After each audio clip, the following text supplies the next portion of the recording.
నేను doctor Anand Kumar Vaggu, consultant dermatologist, aesthetic physician, hair transplantation surgeon, KIMS hospital, minister road. నా యొక్క clinic వచ్చేసి నారాయణగూడ మెట్రో స్టేషన్కి దగ్గరలో ఉన్నటువంటి కింది అడ్రస్లో కలదు.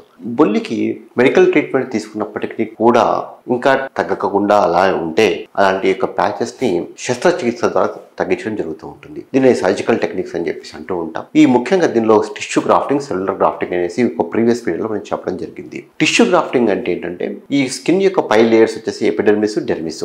ఎపిడెర్మిస్, డెర్మిస్ లేయర్స్ తీసుకొని వచ్చి ఒక బొల్లి ప్యాచ్ ఎక్కడ ఉందో ఆ యొక్క ప్యాచ్ దగ్గర అక్కడ ఉన్నటువంటి ఒక వైట్ స్కిన్ మొత్తం తీసేసి మళ్ళీ ఈ యొక్క స్కిన్ వేయడం జరుగుతూ ఉంటుంది అనమాట. నార్మల్ స్కిన్ ని టిష్యూని ముఖ్యంగా థైస్ మీద కావచ్చు, బట్స్ పై నుంచి కావచ్చు, కొందరికైతే ఆర్మ్స్ పై నుంచి కూడా తీసుకోవడం జరుగుతూ ఉంటుంది. ఎందుకంటే ఈ యొక్క టిష్యూ అనేటువంటిది జనరల్ గా ఈ యొక్క బొల్లిలో ఎఫెక్ట్ కాకుండా ఉంటుంది కనుక అక్కడ నుంచి తీసుకునేసి దీనిలో రకరకాల టెక్నిక్స్ ఉంటాయి అన్నమాట.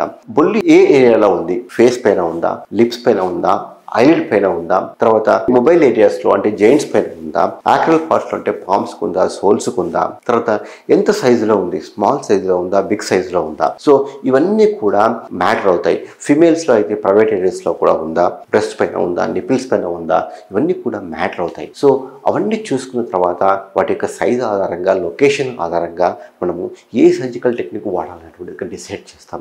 దీనికి సర్జికల్ స్కిల్ కూడా అవసరం అనమాట. ఉదాహరణకి లిప్స్ పైన ఉన్నప్పుడు కొందరు పంచ్ గ్రాఫ్టింగ్ వాడుతూ ఉంటాము, సక్షన్ బిస్టర్ గ్రాఫ్టింగ్ కూడా వాడుతూ ఉంటారు. ఫేస్ పైన ఉన్నప్పుడు స్ప్లిట్ థిక్నెస్ గ్రాఫ్టింగ్ వాడుతూ ఉంటాం, సక్షన్ బిస్టర్ గ్రాఫ్టింగ్ కూడా వాడుతూ ఉంటాం అనమాట. ఈ యొక్క స్ప్లిట్ థిక్నెస్ గ్రాఫ్టింగ్ ఏంటంటే థైస్ పైన ఈ యొక్క థిక్నెస్ అనేటువంటిది skin almost all less than 0.3 mm thin skin అనేటువంటిది తీసుకొచ్చేసి ముఖ్యంగా epidermis, part of the dermis తీసుకొచ్చేసి ఈ యొక్క బొల్లి ఉన్నటువంటి ఏరియాని డెర్మోబ్రేట్ చేసి అక్కడ ఈ యొక్క స్కిన్ని ట్రాన్స్ఫర్ చేయడం జరుగుతూ ఉంటుంది అనమాట. సో ఈ రకరకాల ఈ యొక్క టెక్నిక్స్ ఉంటాయన్నమాట. ఈ యొక్క స్కిన్నే కాకుండా సపోజ్ సమ్ టైమ్స్ ఈ హెయిరీ ఏరియాలో ఉంటాయి. హెయిరీ ఏరియాలో అంటే ఏంటంటే కొన్నిసార్లు బొల్లి ఐబ్రో దగ్గర ఉంటుంది, కొన్నిసార్లు ఈ స్కాల్ప్లో ఉంటాయి.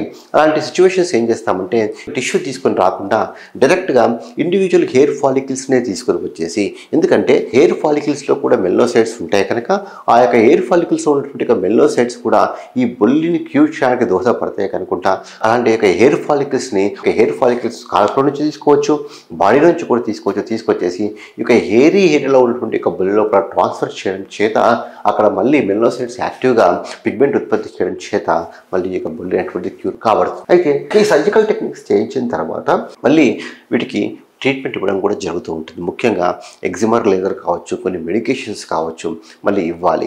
ఇచ్చినప్పుడు ఏమవుతుందంటే అది ఒక 3 to 6 months తర్వాత మళ్ళీ ఇక కలర్ ఉత్పత్తి అవ్వడం జరుగుతూ ఉంటుంది. అప్పుడు నార్మల్ కలర్స్ వచ్చేటువంటి అవకాశాలు ఉంటాయి. సో ఒక పద్ధతి అనేది కూడా ప్రాపర్ సర్జికల్ టెక్నిక్ అనేటువంటిది చాలా అవసరం.